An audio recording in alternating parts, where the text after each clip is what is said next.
আসসালামু আলাইকুম।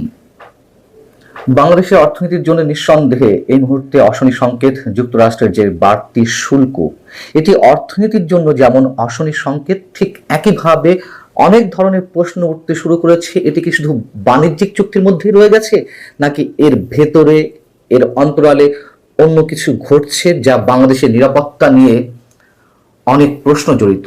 নচেত কেন বাণিজ্য চুক্তির কোনো বিষয়ের সঙ্গে সরকারের জাতীয় নিরাপত্তা উপদেষ্টা ডক্টর খলিলুর রহমান, যাকে নিয়ে তুমুল বিতর্ক রয়েছে, তিনি কেন এই বিষয়ে যুক্তরাষ্ট্রে দিনের পর দিন উপস্থিত থেকে বাংলাদেশের পক্ষে অন্যতম প্রতিনিধির ভূমিকায় অবতীর্ণ হয়েছেন এবং এখনো তিনি সেই কাজ চালিয়ে যাচ্ছেন এবং তাকে নিয়ে যথেষ্ট সন্দেহের সৃষ্টি হয়েছে।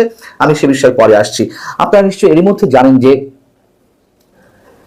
যুক্তরাষ্ট্র যে 35% সর্বশেষ যে সিদ্ধান্ত, যে শুল্ক আরোপ করেছে বাংলাদেশ থেকে যে কোনো পণ্য যুক্তরাষ্ট্র রপ্তানির ক্ষেত্রে, এর সাথে বাংলাদেশের পোশাক পণ্য আগে থেকেই 16% শুল্কের মধ্য দিয়ে রপ্তানি করে আসছিল পোশাক, তার সাথে যোগ হচ্ছে 15%, অর্থাৎ মোট 51% শুল্ক দিয়ে যুক্তরাষ্ট্রের বাজারে প্রবেশ করতে হবে বাংলাদেশের সব ধরনের পণ্য, বিশেষ করে পোশাক পণ্য।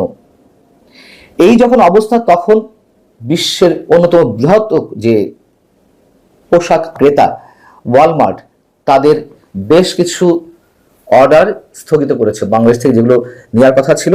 এবং আমরা জানি যে বাংলাদেশ থেকে যে পণ্য রপ্তানি হয় সারা বিশ্বে, তার 80% হচ্ছে পোশাক পণ্য।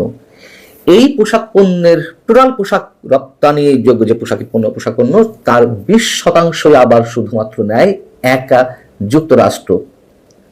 প্রায় $55 বিলিয়ন পোশাক পণ্য রপ্তানি হয়, তার মধ্যে যুক্তরাষ্ট্র গড়ে $10 বিলিয়ন পণ্য নেয় প্রতি বছর। গত বছরটাও যদি বিবেচনায় নিয়ে আমরা 2024-25 অর্থ বছরে তারা নিয়েছে $8.4 বিলিয়ন। আমরা চিন্তা করতে পারছি এই পণ্য যদি আমরা রপ্তানি করতে না পারি, তাহলে বাংলাদেশের অর্থনীতিতে কতটা ঝাঁকুনি পড়বে। আমরা আসি ডক্টর খলিলুর রহমানের বিষয়টিতে। এত ইম্পর্টেন্ট একটি বিষয়ে, যেখানে বাংলাদেশ থেকে প্রতিনিধিত্ব করবে বাণিজ্য উপদেষ্টা অথবা বাণিজ্য সচিব, তাদের অ্যাবসেন্সে, তারা নেই, অথচ সব ধরনের কাজ করে আসছিলেন যুক্তরাষ্ট্রের যারা সংশ্লিষ্ট কর্তৃপক্ষ রয়েছে, তাদের সঙ্গে জাতীয় নিরাপত্তা উপদেষ্টা ডক্টর খলিলুর রহমান। খলিলুর রহমানের কাজ এখানে কি, এর ভেতরে ভেতরে কি চলছে? এবং তিনি গত 16 জুন থেকে যুক্তরাষ্ট্রে অবস্থান করে আসছিলেন।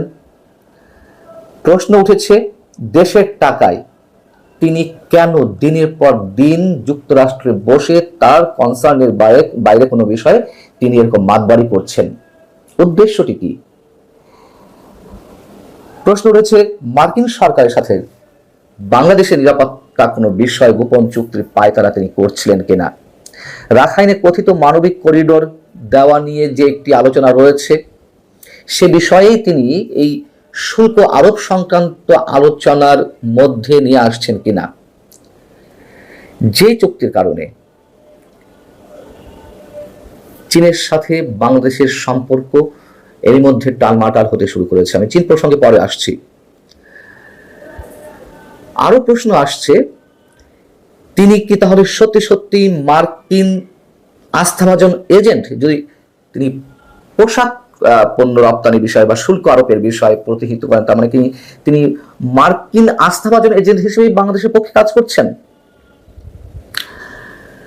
অথবা এই শুল্ক আরোপকে কেন্দ্র করে বিনিময়ে যুক্তরাষ্ট্র এমন কিছু চাইছে যেটি ডক্টর খলিলুর রহমান হয়তো অন্যভাবে বোঝানোর চেষ্টা করছেন, যে না, শুল্ক আরোপের সঙ্গে বিষয়টি আনার দরকার নেই, আমরা অন্যভাবে এটা ডিল করতে পারি।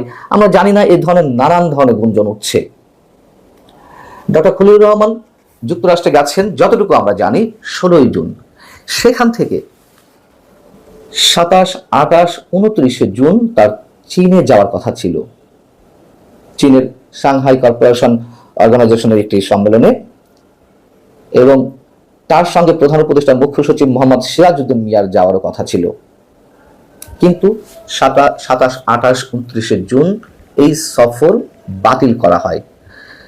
তিনি বাতিল করেছেন নাকি অন্যভাবে কিছু হয়েছে সেটিও একটি প্রশ্ন। তার কারণ যতটুকু জানা গেছে, যেমন ইনকলাব লিখছে, যেটি বিশ্বস্ত সূত্রে তারা জানতে পেরেছে যে তার চীন সফর বাতিল করা হয়েছে, চীন তাকে ভিসা দেয়নি এই কারণে, বা ভিসা বাতিল করেছে। ডক্টর খলিলুর রহমান যখন যুক্তরাষ্ট্রে যান গত 16 জুন, তখন সরকারি আদেশে স্পষ্টভাবে প্রধান উপদেষ্টা দপ্তর থেকে যা জারি করা ছিল, সেই জারি করা আদেশ অনুযায়ী সফরের যাবতীয় ব্যয়ভার বহন করবে সরকারের দপ্তর এবং এটি সরকারি দায়িত্ব হিসেবে গণ্য করা হবে, এই কথা লেখা আছে। আদেশে আরো বলা হয়েছে সফরের